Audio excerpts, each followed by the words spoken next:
Welcome to our second Mellow Pod, and today we're going to be exploring some different intersections between infant and child development. We're going to talk a little bit about attachment and think about early relationships, and then maybe go on to think about the impact of screens and children. And today I'm really delighted to welcome Robin Balbernie, who is an infant mental health specialist and was the consultant child and adolescent psychotherapist in Gloucestershire CAMHS. And for many years, beginning with the Sure Start programme, Robin worked with children's centres in the county as clinical lead of Secure Start, providing a community infant mental health service. And when PIP UK was being established, he was initially a trustee and later became clinical director, helping to set up and then supporting specialised infant mental health teams across the country for over 5 years. So welcome, Robin. Thank you very much for coming to join us. It's a pleasure. And we wanted just to start by asking you about a kind of significant memory from your childhood, maybe one that's in the context of a kind of relationship event. Have you got something that you'd feel able to share? I have one particular event that went on to totally alter my life and the life of hundreds of other people. Moving closer to the present, at the end of the last century, I got a Winston Churchill Memorial Trust travel fellowship to look at infant mental health services in the States. And I suspect the only reason I got the fellowship, which was meant to be on parenting classes, and I began the interview by saying I didn't believe in parenting classes one bit, was because in the course of the interview, I was asked what my association with Sir Winston Churchill was. And I was able to say that in a campaign in Cambridgeshire, when I was a baby in 1948, I got kissed by him and they all roared with laughter, and thus I got the scholarship, which I'm sure was the only reason because I didn't really deserve it. Fantastic. So that's a significant early event. Absolutely, yeah. Oh, thanks for sharing that with us. That's great. Well, to get on to more serious matters, we know that you've written quite a lot about attachment and attachment theory and early relationships and the impact of some of these relationships throughout the life course. But we wondered, just to start off with, can you just demystify attachment theory for us and tell us a little bit about what it is and what it isn't, and why sometimes we get so completely caught up in it and kind of can't see beyond it? That would be lovely to hear you share something about that. I think the simplest way to begin with attachment theory and research, because the two shouldn't be separated, is that you can see attachment as giving us the language which we can use in order to think coherently about relationships and the impact of relationships upon relationships. And that's its main purpose. As you suggested, it can be put on a pedestal. And if one is not careful, the elegance of the language and theory can take over the thought processes and thus lead to completely false conclusions. Attachment is not something unique to humans. It's found in all mammals and actually most birds as well. So it's a biologically based process by which sort of the relatively helpless young seek closeness to a wiser and stronger adult in times of danger and anxiety. The attachment system in all mammals, including humans, is switched on by the sense of fear, stress, or anxiety.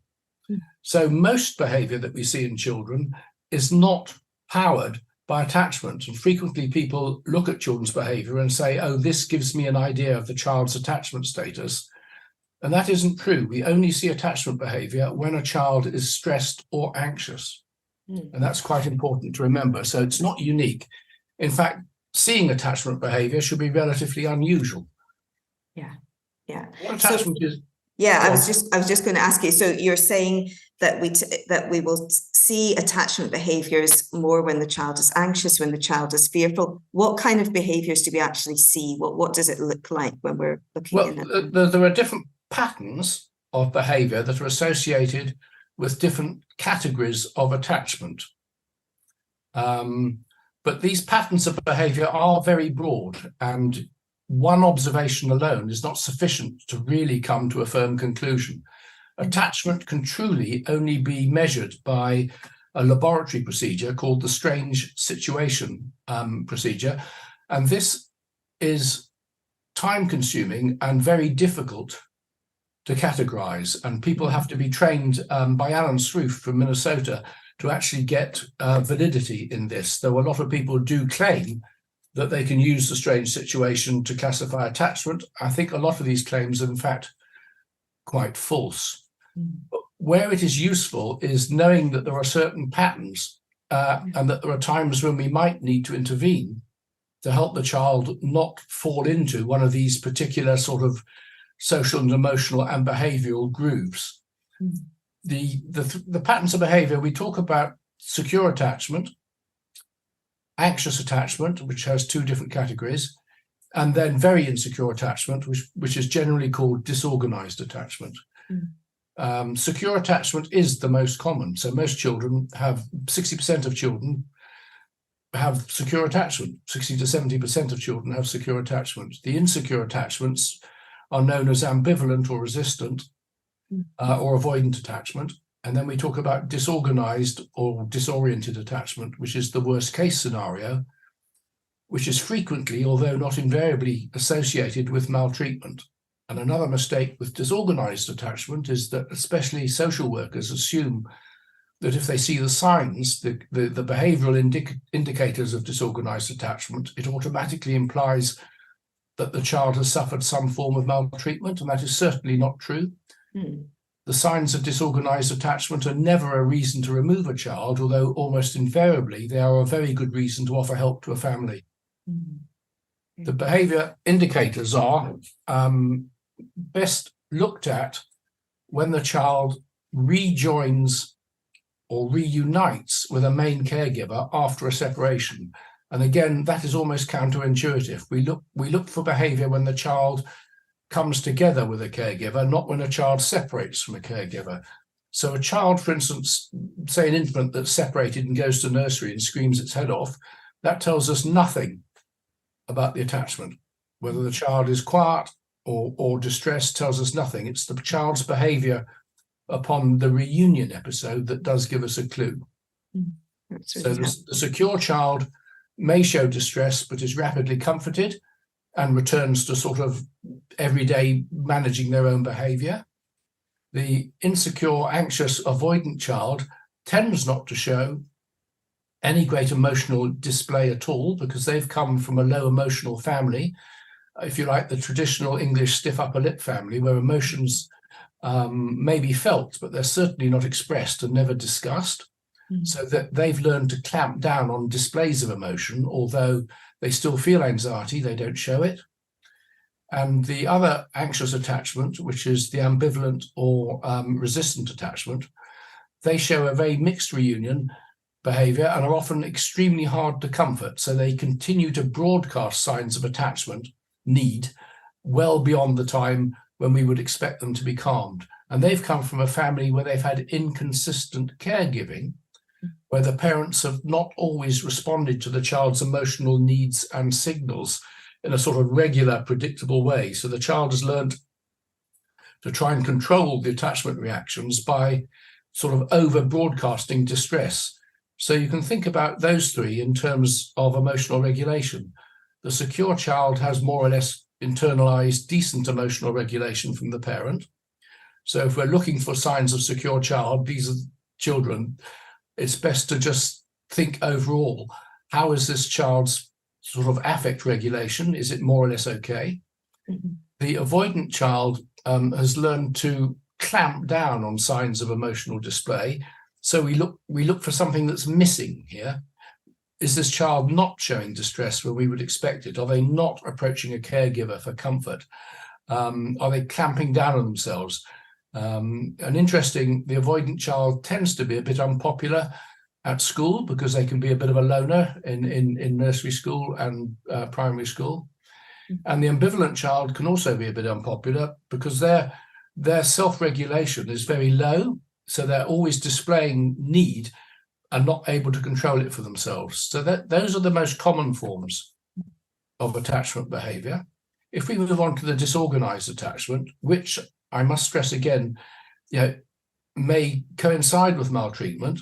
80% of maltreated children show disorganized attachment, but that still implies that 20% of children who are maltreated do not show disorganized attachment. And there are many other reasons for a child to show the behavior associated with disorganized attachment, such as a parent who's temporarily distracted or is suffering a bout of mental illness, particular stresses in the home, nothing to do with a sort of psychopathology in any of the family, just family events. And in fact, funnily enough, it's been shown that if you test children in the strange situation procedure with too short an interval between, less than about 4 or 5 months between, even secure children will then show the signs of disorganized attachment. So we have to be very careful about jumping to conclusions about disorganized attachment. It's useful as a pattern of behavior that we might need to look out for and intervene.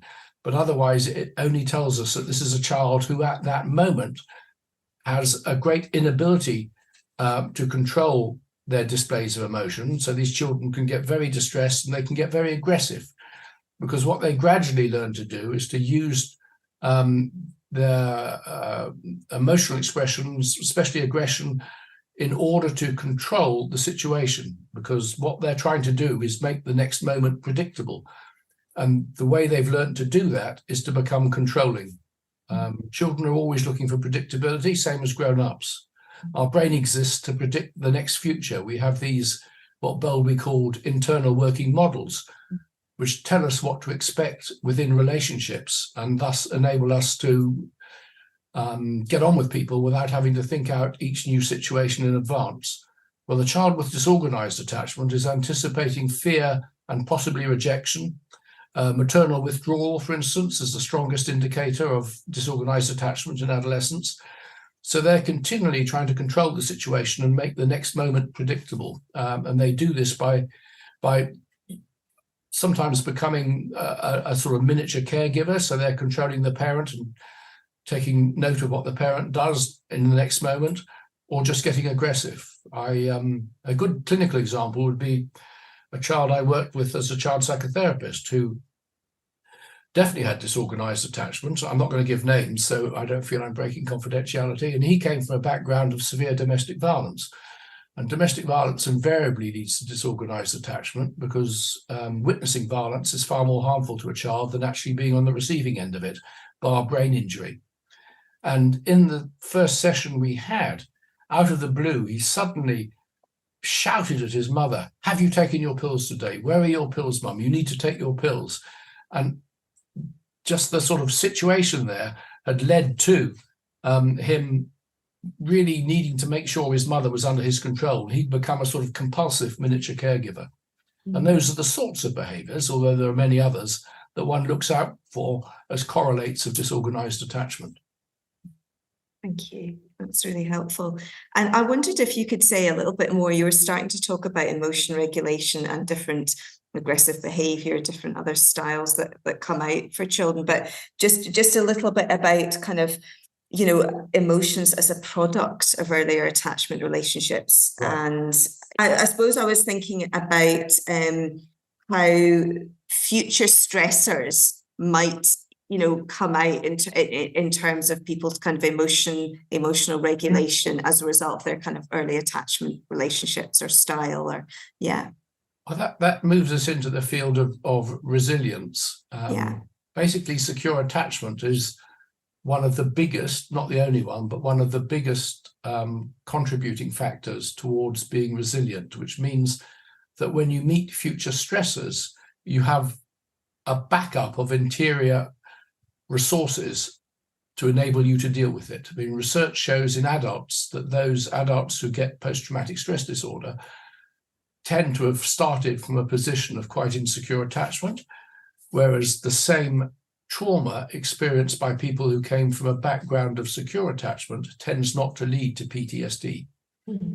So emotional regulation and attachment go hand in glove. They're almost the same thing from a slightly different angle. So as I said, we look for a child's capacity for self-control in general situations in order to give us an idea of where they're starting from in terms of attachment relationships. When a child is a tiddler, infancy, in the pre-verbal stage, so of course that means we cannot remember what's happened to us in the pre-verbal stage. It's not just unconscious because it's been repressed. It's unconscious because it's never gone into explicit memory. It's gone into procedural memory.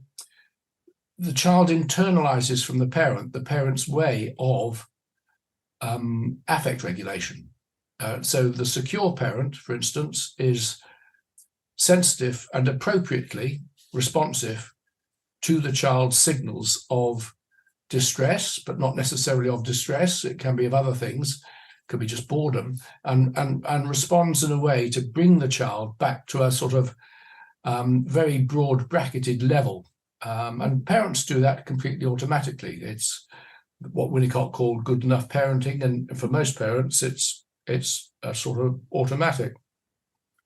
The parents who produce children who may show the signs of avoidant attachment, which is the ones who don't show great displays of emotion and find that really hard to deal with, they tend to downregulate the child excessively. We don't do that in that family. We don't talk about this.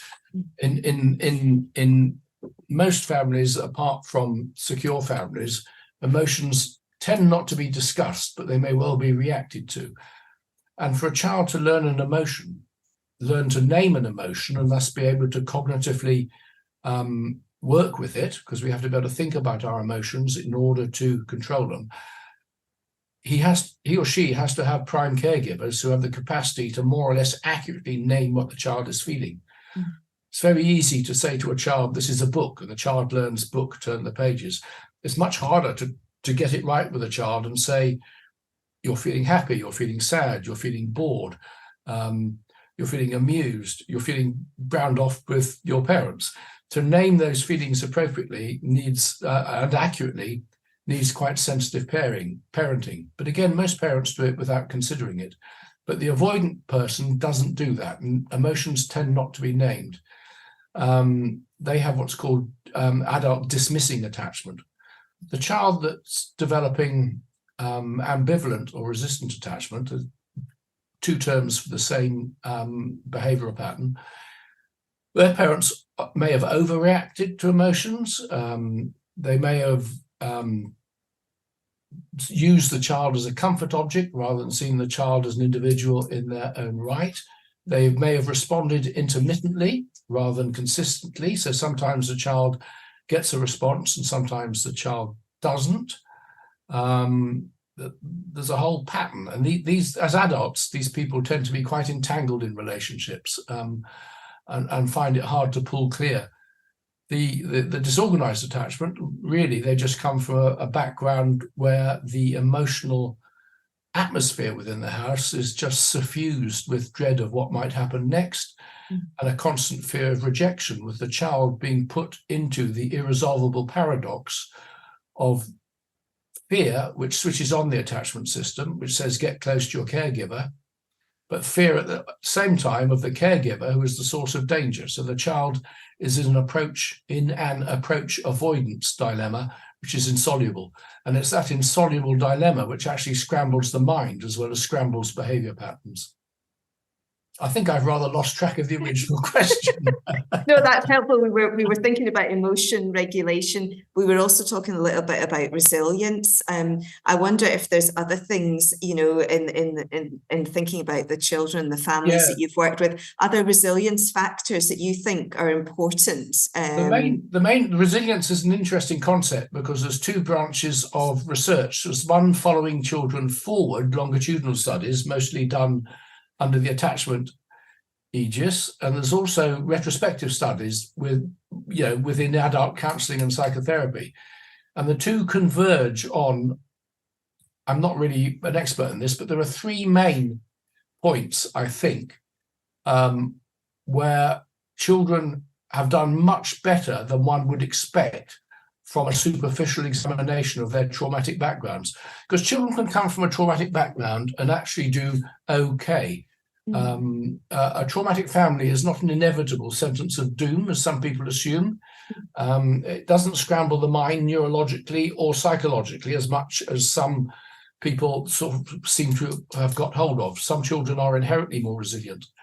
The three factors, as far as I can remember them, and I know there are others, actually four, I suppose, just thought of another one. The first one is a good attachment relationship, a good relationship with somebody which gives you an internal model that relationships can be helpful and can be a source of future strength.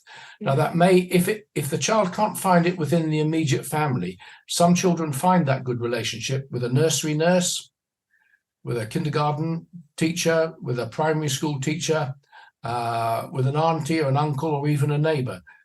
So some children get a model of what good enough relationships are from other adults.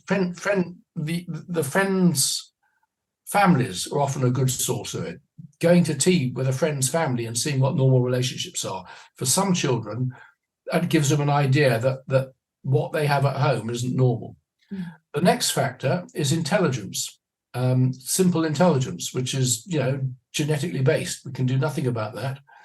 Not all intelligence, but the potential for intelligent behavior is genetically based. So good intelligence helps. Again, it's to do with being able to spot opportunities and think your way out of troubles. An easy temperament. Temperament seems to be inborn, although it's not immutable. The work by Kagan shows that temperament can be changed, so we don't have to assume that temperament is destiny. And finally, and perhaps most unfairly, I'm sorry about this, it's being good looking. The challenge, I know, the challenge. So resilience factors, so that's interesting. I mean, they're resilience factors that actually I've not particularly picked up on in the literature. Temperament, yes. Intelligence a little bit, but the good looking I hadn't picked up. Good looking, yes, it's because people go the extra mile without realizing it. There's been teacher observations, about and that can make a difference. So being an attractive child, I think good looking is probably not fair. Because you can be attractive without being good looking. Yeah, we can sort of move on from attachment now, then to be thinking a little bit about the rise of screens. So you gave a recent online lecture around how babies are hardwired to connect and communicate, especially if this is done in a certain way. And it's not just the growth of language that begins with babies and parents mutually enjoying just chatting away to each other. And you were talking about nonsense, the use of nonsense language and the musicality in language. I wonder if you could sort of share a little bit about that, how nonsense language and musicality and things are important for development. I've never heard it called nonsense language before, Rachel. Okay. That must be a sort of Glaswegian term. Okay. It's a new one to me. I talk about motherese. Motherese. Okay. Yeah, motherese. And my talk's baby chatting. Yes. Yeah. All parents in all cultures talk to their babies in a certain way, which has commonalities regardless of the language. And that's really interesting. And it's called motherese. And motherese has a slightly higher pitch. It has a lilt. It has a prosody, a rhythm, and a beat that shines through the language. So anybody can speak to any baby. But after about a year, babies' appreciation of speech becomes narrowed down to their home speech, what they hear in the home.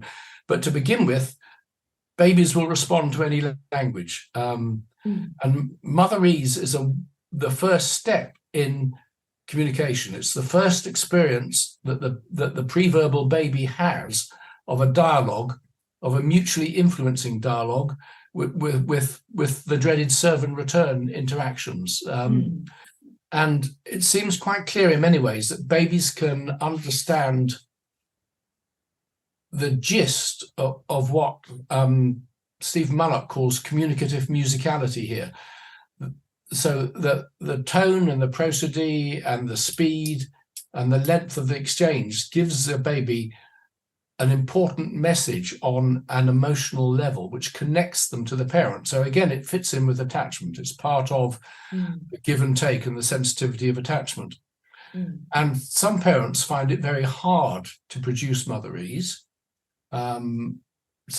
Usually for it could be because of domestic violence in the household and the mother not getting a chance to talk to the baby or not being allowed to. I've seen that happen. Or it could be because the mother or the father, it's usually the mother, is suffering some form of mental illness, which is no fault of theirs, but that in its turn can affect the ability to talk to the child. But again, there's a caveat to that. I've worked with mothers who had postnatal depression, some who could chat to their children and deliberately, in their mind, fake it, but the baby can't tell that you're faking it, and other mothers who just didn't have the energy. So we wouldn't want to generalize here, but this exchange is really important. It introduces all the phonemes too, eventually, of the native language. Babies up to about 7 or 8 months can recognize the phonemes of most languages. Between about 7 or 8 months, when the neural networks associated with receptive language and the sounds of it begin to mature, they fine-tune themselves down to what they're hearing and literally lose the neural capacity to hear other sounds. A lady called Patricia Kuhn, Kuhn, because you can look this up on YouTube, did an experiment, I think in New York. She got her Mandarin-speaking students to go and see babies at round about, I think it was 7 or 8 months, and they went once a week and they read the Mandarin fairy tales and they sang Mandarin lullabies to them. And they did this for a couple of months and then stopped. And there was a control group who were just everyday babies listening to the American version of English. At 13 months, they tested the babies to see what phonemes they were sensitive to. The babies that had only been exposed to America could not hear the sounds of Mandarin. The babies who'd been exposed to Mandarin for a couple of months at the peak time of language acquisition could still differentiate. So that's really interesting. And again, motherese is a way into that. Yeah. And that takes us back to the sensitive periods for development in the very, very early years, doesn't it? This critical 1001 days, which I know you've kind of been very much involved in that campaign. And language is quite an extensive period, but the first part, the sensitivity to the actual sounds, the sort of lilt and accents is quite early on. But you can carry on absorbing language in terms of vocabulary for all your life. And the sensitive period for language acquisition in terms of the sounds ends at about age 3, roughly, because the speech centers of the brain don't really come online till about the 2nd birthday. Yeah, thank you. But babies like being blathered to. And I just wanted to ask you just a little bit, because obviously there's a lot at the moment about serve and return, but also about being sensitive to our baby's cues and picking up on signals. And sometimes I find it a little bit tricky, explaining, yes, there is this serve and return, but sometimes we need to, it's waiting for the cue, it's waiting to see how baby responds. And it's not quite like a tennis match, it's more sensitive than that. And I wondered if you could say a bit more about that. I try and avoid the serve and return just because of that, and also because there's something slightly aggressive about serve and return. If you've watched Andy Murray play, there's nothing nice about serve and return, is there? It's thump the other person. I just talk about conversations. Yeah. You don't have to make it complicated. And in a conversation, people automatically pause at a certain time and allow somebody else to make a contribution. And that's exactly what we sometimes see wrong clinically when we're working with parents and babies, is either they don't initiate a conversation, or when they do talk to the baby, it's almost the sound of their own voice rather than allowing the baby space to babble back. But most parents allow the baby and take great joy in it. They allow the baby to respond and have a conversation. You'll just have to charge people, and I'll come and give my talk on this with lots of examples of make lots of money for Mellow. Well, thanks. Well, maybe we could just go on then to the impact of screens and technology on relationships. And I think, we've all been guilty. I know I've been guilty of being on my phone too much, not paying attention to others around me. Also, we've seen people walking down with the baby in the pram and the parent on the screen, and just wondering, babies being given screens really early, just wondering about your thoughts on that. And are we just being too judgmental? Is it okay? No, they're all doomed. Quite straightforward. No, I mean, a parent who's looking at a screen is not paying attention to the baby. End of story. So there's nothing wrong with screens per se. It's when and how often you use them, and do you allow your need to look at the screen to override the baby's need to be looked at and communicated. And babies looking at a screen is actually, research shows quite clearly, it is actually bad for them. It actually harms development. The American Academy of Pediatrics says no screen time up to 6 months, and it says 6 months to about 2 to 3 years, no more than 1 hour a day of high quality, with the emphasis on high quality screen time. And high quality screen time is the sort of shows that children watch with their parent and have a conversation with their parent about it, like Sesame Street or Dora the Explorer, something like that. Children that are glued to a screen are not playing, they're not interacting. And glued isn't a metaphor, it's actually factually true. And we've seen this countless times, because in my infant mental health team, we did home visiting, we didn't work in the clinic. Absolutely no point in seeing a family in the clinic. And you'd frequently go in and there'd be a television about 3 foot wide on with the baby and a bouncer glued to it, and the parents would say he loves watching telly. And I would actually, we made it a principle to explain babies can't look away from flickering movement. They get fixated on it. You can watch this in a baby in a pushchair if you're in a coffee shop or something. They see somebody walk in front of them and their eyes will follow until they can't move anymore, and they can't break the gaze until the movement physically goes out of their area of vision. And it's a natural survival response, and all humans have it. If you're walking through strange countryside and you see a cicada flicker in the corner of your eye, you'll automatically look at it. But we have the cognitive control to break gaze. Babies haven't developed the circuit for breaking gaze. So they're glued to anything flickering and they can't look away. So the poor little buggers are basically being hypnotized. At the same time, they're watching often quite unsuitable programs, and that does go into the baby's head. We are mammalian, we're a visual species. Visual information goes in, even pre-verbally. And a lot of what these children are watching normalizes violence. Or normalizes family dysfunction, the sort of programs that get left on.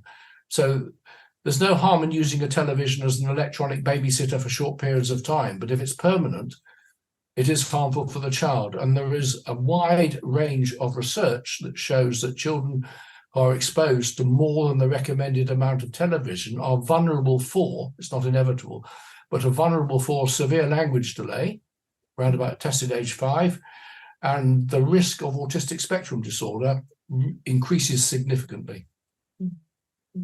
And the other risk, of course, is they're little slugs.